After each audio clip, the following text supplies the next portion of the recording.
ओम नमः शिवाय। जय महाकाल। दोस्तों, जो शिव भक्त अपने घरों में शिवलिंग की स्थापना करते हैं तो क्या साथ में नंदी जी भी स्थापित करने चाहिए या नहीं? नंदी के बिना शिवलिंग को रखना अधूरा माना जाता है, क्योंकि नंदी जी भगवान शिव के प्रिय भक्त भी हैं और उनकी प्रिय सवारी भी। कहते हैं नंदी के बिना शिवलिंग की पूजा अधूरी मानी जाती है। बहुत से शिव भक्त अपने घरों में शिवलिंग की स्थापना करते हैं और शिवलिंग की स्थापना से जुड़े नियम, कैसा शिवलिंग घर में रखना चाहिए, शिवलिंग पर जल कैसे अर्पित करना चाहिए, इस बारे में मैंने कई वीडियो में आपको बताया है। आज के इस वीडियो में हम बात करेंगे कि भगवान शिव के भक्त की स्थापना से जुड़े नियम क्या क्या है, शिवलिंग की स्थापना घर में कैसे करनी चाहिए। शिव पुराण कहता है जब हम घरों में शिवलिंग की स्थापना करते हैं तो साथ ही हमें नंदी जी भी स्थापित करने जरूरी होते हैं, क्योंकि नंदी जी भगवान शिव के सबसे प्रिय भक्त भी हैं और सबसे प्रिय सवारी भी। शिव तक पहुंचने का एकमात्र जरिया नंदी जी और एकमात्र लोटा जल है। भगवान शिव मात्र एक लोटा जल से प्रसन्न होने वाले भगवान है, क्योंकि भगवान शिव को प्रसन्न करने के लिए ज्यादा कुछ करने की जरूरत नहीं होती। तो आइए जानते हैं, यदि आपने अपने घर में शिवलिंग स्थापित किए हैं तो नंदी जी को कैसे स्थापित कर सकते हैं। दोस्तों, कहा जाता है शिवलिंग या नंदी जी को सोमवार के दिन घर में लाना सबसे शुभ माना जाता है। यदि सोमवार का दिन संभव ना हो पाए तो आप बुधवार को, गुरुवार को या शुक्रवार के दिन नंदी जी की प्रतिमा को खरीद कर घर ला सकते हैं। इसके बाद नंदी जी की प्रतिमा को कच्चे दूध से और घी से स्नान कराया जाता है, क्योंकि ऐसा करने से प्रतिमा के सभी दोष दूर होते हैं और मूर्ति पवित्र हो जाती है। इसके बाद नंदी जी की प्रतिमा को साफ जल से अभिषेक कराइए और जब आप उनका अभिषेक कराते हैं उस समय आपको ओम नमः शिवाय मंत्र का जाप करते रहना चाहिए।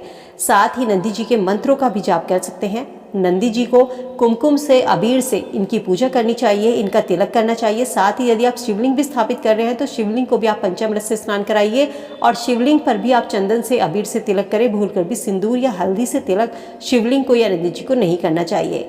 इसके बाद आप जहाँ पर शिवलिंग रख रहे हैं, मंदिर में शिवलिंग को स्थापित करना है। गमले में शिवलिंग भूलकर भी स्थापित नहीं करना चाहिए। साथ ही आपको नंदी जी को भी उनके साथ ही स्थापित करना है। यदि आप नंदी जी को स्थापित करते हैं तो नंदी जी कभी भी शिवलिंग के साथ नहीं रखे जाते। नंदी जी जो होते हैं शिवलिंग के सामने होते हैं। शिवलिंग का मुख उत्तर दिशा की ओर होता है और नंदी का मुख जो होता है वो पूर्व दिशा की ओर होता है, लेकिन शिवलिंग के आमने सामने, अर्थात नंदी जी का मुख शिवलिंग की ओर होना चाहिए। इसके अलावा आप अपने घर में एक चांदी के नंदी जी भी लेकर आ सकते हैं और नंदी जी की इन प्रतिमा को आप तिजोरी में या जहाँ पर धन रखते हैं वहाँ पर रख दीजिए। लेकिन ध्यान रखें, जब आप नंदी जी की प्रतिमा को एक जगह रख देते हैं तो वहाँ से, उस स्थान से आपको नंदी जी को हिलाना नहीं है। कहते हैं धन रखने वाली जगह यदि आप नंदी जी की प्रतिमा को स्थापित करते हैं तो ऐसा करने से घर में माँ लक्ष्मी का वास होता है। लेकिन नंदी जी को एक बार स्थापित करने के बाद में उन्हें बार बार हटाना अशुभ माना जाता है।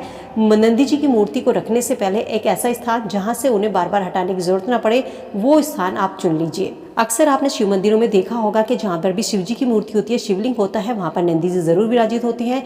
कुछ लोग नंदी के कान में अपनी मनोकामना कहते हैं, क्योंकि शास्त्र कहता है कि शिव जी के ध्यान में किसी तरह की बाधा उत्पन्न ना हो, इसीलिए नंदी जी की उनके द्वार पर बैठे होते हैं। और भगवान शिव ने भी नंदी जी को ये वरदान दिया था कि जो मेरी पूजा करने के बाद तुम्हारी पूजा करेगा, तुम्हारे कान में अपनी मनोकामना कहेगा, वो मनोकामना मुझ तक शीघ्र पहुंचेगी। इसीलिए कहा जाता है कि शिव जी की पूजा करने के बाद नंदी जी की पूजा जरूर करनी चाहिए, नंदी जी की आरती करनी चाहिए और नंदी जी के कान में अपनी मनोकामना कहनी चाहिए। कहते हैं नंदी जी के बाएं कान में जो हम मनोकामना कहते हैं वो मनोकामना सबसे शीघ्र पूरी होती है। जब आप नंदी जी के कान में मनोकामना कहें तो अपने मुख को दोनों हाथों से ढक लें और नंदी जी के कान में मनोकामना कहें। मनोकामना कहने के बाद में नंदी जी के सामने प्रसाद के रूप में आप फल, फूल, सिक्का या कोई मिठाई ज़रूर अर्पित करें। मनोकामना कभी भी खाली नहीं कहनी चाहिए। तो दोस्तों, उम्मीद करती हूँ वीडियो में दी गई जा रही जानकारी नंदी जी से जुड़ी स्थापना के नियम आप सबके लिए काम आएंगे। वीडियो अगर पसंद आई तो लाइक शेयर करना मत भूलिएगा। मिलते हैं नई वीडियो में नई जानकारी के साथ। स्वस्थ रहिए, खुश रहिए।